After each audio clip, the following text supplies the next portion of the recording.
Minister గారు ఇప్పుడు మా అన్నయ్య మీద చాలా కోపంగా ఉన్నారు. మినిస్టర్ గారు మా అన్నయ్యని ఏమీ చేయకూడదని దేవుడికి దండం పెట్టుకుంటుంది. ఇక అప్పుడే ఘన అక్కడికి వస్తాడు. సాహితి ఒంటరిగా ఉండడంతో ఘన అయితే సాహితితో మాట్లాడడానికి ట్రై చేస్తాడు. సాహితి వెళ్ళిపోబోతుంటే ఘన ఆపి, నేను నిన్ను ఎంతగానో ప్రేమిస్తున్నాను. ఇక ఆ వర్ష విషయమన్నావా, తను నా ఉద్యోగం డబ్బు చూసి నా వెంట పడింది. నేను ఏదో తన మీద జాలిపడ్డాను తప్పితే తన మీద నాకు నిజమైన ప్రేమ లేదు. నిన్ను చూశాకనే నాకు ప్రేమ అంటే తెలిసింది. నువ్వంటే నా ప్రాణం సాహితి అని చెప్తుంటే సాహితి ఘనాన్ని అసహ్యించుకుంటుంది.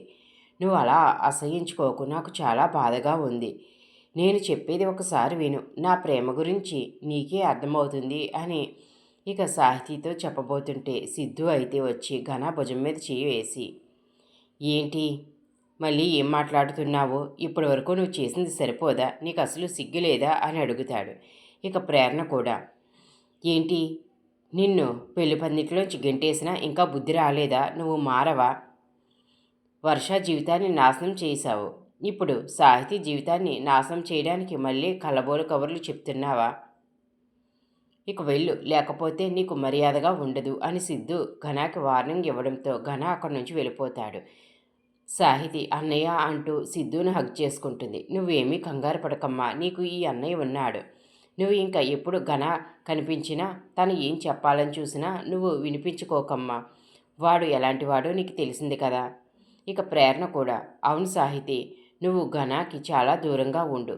వాడు ఎలాంటి నీచుడు అంటే తన మాటలతో ఎదుటివారిని ఎలాగైనా నమ్మించగలడు. నువ్వు ఇక ఘనాకి దూరంగా ఉండడం మంచిది అని ప్రేరణ కూడా చెప్తుంది. సాహితి అలాగే ప్రేరణ గారు అని అంటుంది. సిద్ధు ప్రేరణ కుమార్ శైలజల దగ్గరికి వచ్చి, ఏంట్రా పెళ్ళి అయిపోయింది కదా హ్యాపీ అని అడిగితే కుమార్ని సిద్ధు, చాలా హ్యాపీరా, మీరిద్దరూ కలిసి మా పెళ్ళి దగ్గరుండి జరిపించారు. ఇక నాకు చాలా ఆనందంగా ఉంది. ఈ ప్రేరణ మాత్రం, నాకైతే చాలా టెన్షన్గా ఉంది. శైలు వాళ్ళ నాన్న ముందే పెళ్లి జరిపించాము, కానీ ఆయనకు ఈ పెళ్లి జరగడం ఇష్టం లేదు, ఇంకా వీళ్ళ మీద చాలా కోపంగా ఉన్నారు అని అంటుంటే, ఇక ఆపుతావా పంతులమ్మ, మళ్ళీ మొదటికొచ్చావా, ఇప్పుడు మనం హ్యాపీగా ఉండాలి. నువ్వు పాతవన్నీ తవ్వుకుంటూ మళ్ళీ బాధలో ఉంటే ఎలాగా, వీళ్ళకి ఇప్పుడే పెళ్ళి అయ్యింది. కొన్ని రోజులు పోయాక పాపనో బాబునో కని మినిస్టర్ గారి చేతిలో పెడితే ఆయనే వీళ్ళని అర్థం చేసుకుంటాడు. అంతవరకు ఈ బాధ భరించాల్సిందే. అయినా వీళ్ళకి అండగా మనం ఉన్నాము. ఇప్పుడు కంగారు పడాల్సిన విషయం ఏముంది. వీళ్ళ పెళ్ళి జరగకపోతే వీళ్ళిద్దరూ ఏమైపోయిను. పెళ్ళి జరిపించి మంచి పనే చేశాం. ఇక నువ్వు పాత విషయాలు ఏమీ ఆలోచించవద్దు అని ప్రేరణతో సిద్ధు అంటాడు. ఇక ప్రేరణ కూడా, అవును, ఇప్పుడు పెళ్ళి జరిగిపోయింది కదా, ఇక మినిస్టర్ గారు త్వరలోనే అర్థం చేసుకోవాలి అని అనుకుంటున్నాను. ఆయనే మిమ్మల్ని చేరతీస్తారు. ఇక సిద్ధు అయితే కుమార్తో, ఒరే ఒరే నా రూమ్లో ఉండండిరా, మీ మావయ్య గారు మిమ్మల్ని ఒప్పుకుని ఇంటికి తీసుకువెళ్ళే వరకు మీరు ఇద్దరు నా రూమ్లో ఉండండి, మీకు ఎలాంటి ప్రాబ్లం రాకుండా నేను చూసుకుంటాను అని సిద్ధు కుమార్తో చెప్తాడు. ఇక కుమార్ శైలజ అయితే, ఏంటి సిద్ధు, ఇప్పుడు మా పెళ్ళి జరిగిపోయింది, అలాగే మీ పెళ్ళి ఎప్పుడు అని అడుగుతాడు. ప్రేరణ చాలా కోపంగా, ఏంటి మా పెళ్ళి ఏంటి అని అంటే, శైలు చాలా తెలివిగా, అదే మా పెళ్ళి అయిపోయింది కదా, మీ ఇద్దరికి విడివిడిగా పెళ్ళిళ్ళు ఎప్పుడు అని అడుగుతున్నాడు కుమార్ అంటుంది. ప్రేరణ అయితే, ఏంటి అప్పుడే మీ ఆయన్ని వెనకేసుకుని వస్తున్నావా అంటే, ఇక సిద్ధు కూడా నవ్వుతాడు. అది కాదురా, నువ్వు ఎవరినైనా ప్రేమిస్తున్నావా, నీ మనసులో ఎవరైనా ఉంటే చెప్పు, నీ మనసులో ఉన్నది ఎవరో వాళ్ళతో చెప్పేసి మీరు కూడా పెళ్లి చేసుకుంటే చూడాలని మా ఆశ అని అంటే, ఇక సిద్ధు ప్రేరణ కూడా మా మనసులో ఒకటి ఉంది అని చెప్తారు. ఇక శైలజ కుమారు కూడా అయితే వీళ్ళు ప్రేమ విషయం చెప్తారు అని అనుకుంటారు. కానీ ఇద్దరూ కూడా మా మనసుల్లో ఉన్నది, మా లక్ష్యం ఒకటి, మేము సివిల్స్ పూర్తి చేయాలి అని అంటారు. ఇక ఇప్పుడు ఇలాగే అంటున్నారు, త్వరలోనే వీళ్ళ నుంచి ప్రేమ మాటలు పలుకుతాయని కుమార్ శైలజ అనుకుంటారు. సరేరా, ఇక మేము బయలుదేరతాం అని కుమారు శైలజ సిద్ధు ప్రేరణతో చెప్పి అక్కడి నుంచి అయితే రూమ్కి బయలుదేరతారు. విజయానంద్ అయితే సిద్ధు కోసం ఎదురు చూస్తూ ఇంట్లో చాలా హడావిడి చేస్తూ ఉంటాడు. మంజు అయితే చాలా టెన్షన్ పడుతూ సిద్ధుని మినిస్టర్ ఏం చేస్తాడో అని ఆలోచిస్తుంది. ఇక సిద్ధు ఇంటికి రాగానే విజయానందన్ అయితే, ఏంటి నువ్వు చేసింది ఏమైనా బాగుందా అని అంటే, ఏంటి గుమ్మంలోంచి లోపలికి రావడం తప్ప అని అంటాడు. నేననేది గుమ్మంలోంచి నువ్వు లోపలికి రావడం గురించి కాదు, నేను ఏమంటున్నానో నీకు తెలుసు. ఎందుకు ఇలా మాట్లాడుతున్నావు సిద్ధు అని అంటే, నేనేం మాట్లాడాను? నువ్వు తప్పు చేసావు కదా, అయినా ఇంత నిర్లక్ష్యంగా సమాధానం చెప్తున్నావేంటి? ముందు వెళ్ళి నువ్వు మినిస్టర్ గారికి సారీ చెప్పు అంటే, నేనేం తప్పు చేశాను, నేనెందుకు సారీ చెప్పాలి అని సిద్ధు అంటాడు. నీవు మినిస్టర్ గారి ఒక్కగాని ఒక్క అమ్మాయిని ఈ బికారైన కుమారుగాడికి ఇచ్చి పెళ్లి జరిపించావు కదా. ఇప్పుడు మినిస్టర్ చాలా కోపంతో రగిలిపోతున్నాడు. ఇప్పుడు మన కుటుంబం మీద పగ తీర్చుకుంటాడు. ఏంటి ఇప్పుడు కూడా నీ స్వార్థమేనా? నువ్వు కలిసి బిజినెస్లు చేస్తున్నారని, ఇప్పుడు అవి ఎక్కడ చెడిపోతాయని నువ్వు టెన్షన్ పడుతున్నావా? ఆయన నేను చేసిన తప్పేమీ కాదు. ఆ మినిస్టర్ తన స్వార్థం కోసం తన కూతురి జీవితాన్ని నాశనం చేయాలని చూశాడు.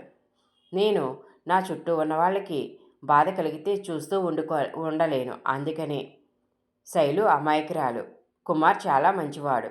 వాళ్ళిద్దరూ ఎంతో గాఢంగా ప్రేమించుకున్నారు. వాళ్ళకి ఈ పెళ్లి జరిపించకపోతే ప్రాణాలతో ఉండేవారు కాదు. అందుకనే నేను ఈ పెళ్లి జరిపించాను. ఇందులో తప్పేముంది? త్వరలోనే మినిస్టర్ అర్థం చేసుకొని కుమార్ని అల్లుడిగా ఒప్పుకుంటాడు. ఏంటి ఒప్పుకునేది? ఆ మినిస్టర్ ఎప్పటికీ కుమార్ని అల్లుడిగా ఒప్పుకోడు. ఆ మినిస్టర్ సంగతి నాకు బాగా తెలుసు. ఇప్పుడు నీ మీద పగతో మన కుటుంబం మీద పగ తీర్చుకుంటాడు ఆ మినిస్టర్. నువ్వేమీ భయపడకు, అలా ఏమీ జరగదు. అయినా నీ బిజినెస్ డీల్ గురించి నువ్వెందుకు బాధపడుతున్నావు? నువ్వు సొంతంగా వ్యాపారం చేయొచ్చు కదా. అప్పుడు ఆ మినిస్టర్ నిన్నేం చేస్తాడు? నువ్వు ఎంతసేపు నీ స్వార్థం గురించి ఆలోచించి మమ్మల్ని ఇబ్బంది పెట్టకు. నువ్వు నీ కన్న కూతురు గురించి ఎలాగా ఆలోచించుకోలేకపోయావు. దుర్మార్గుడికి ఇచ్చి కట్టబెట్టాలని అనుకున్నావు. అది చూస్తూ ఉండలేక నేను సాహితీ జీవితాన్ని కాపాడుకున్నాను. అలాగే ఆ మినిస్టర్ కూడా చేయాలని అనుకున్నాడు.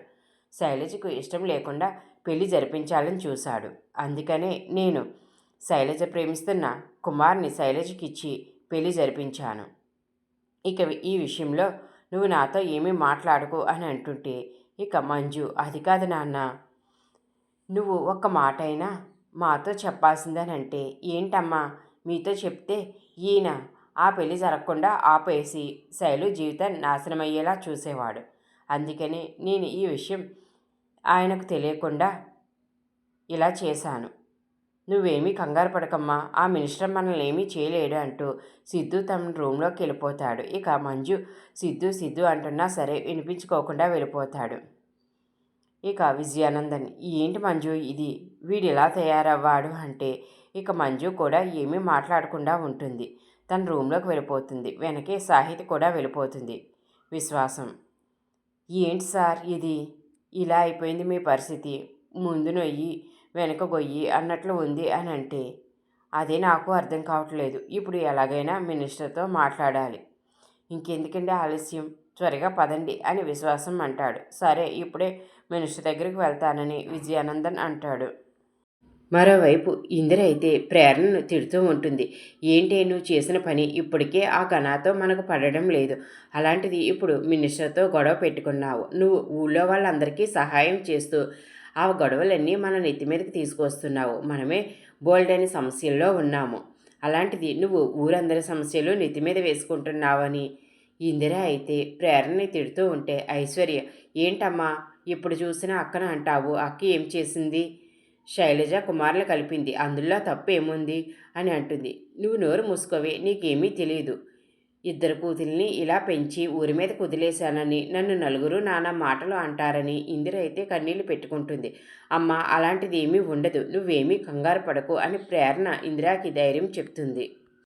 ఎలాగైనా సిద్ధు ప్రేరణ మీద పగ తీర్చుకోవాలని మినిస్టర్ అనుకుంటుంటే అప్పుడే సూర్యకాంతం ఫోన్ చేస్తుంది. ఎవరు అని అడిగితే మినిస్టర్, నా పేరు సూర్యకాంతం. నువ్వు ఇప్పుడు ఆ సిద్ధు ప్రేరణ మీద పగ తీర్చుకోవాలని చూస్తున్నావు కదా. నాకు ఆ సిద్ధు ప్రేరణలంటే చాలా కోపం. వాళ్ళ మీద నాకు పగ ఉంది. అందుకని మన ఇద్దరం చేతులు కలిపితే వాళ్ళ అంతు చూడొచ్చు అని అంటుంది. సరే, నువ్వు చెప్పినట్లే చేస్తాను అని మినిస్టర్ అంటాడు. నువ్వు ఎవరు? నీకు సిద్ధు ప్రేరల మీద కోపం ఏమిటి? వాళ్ళైతే నా కూతురు పెళ్లి జరిపించారు, అందుకని నాకు పగ. మరి నీకెందుకు పగ అని అంటే, వాళ్ళు నా కూతురు పెళ్లి జరగకుండా ఆపుతున్నారు. నా కూతురు పెళ్లి వాళ్ళ బావతో జరిపించాలని చూస్తున్నారు. నాకు వాళ్ళు చేసింది నచ్చలేదు అని చెప్తుంది.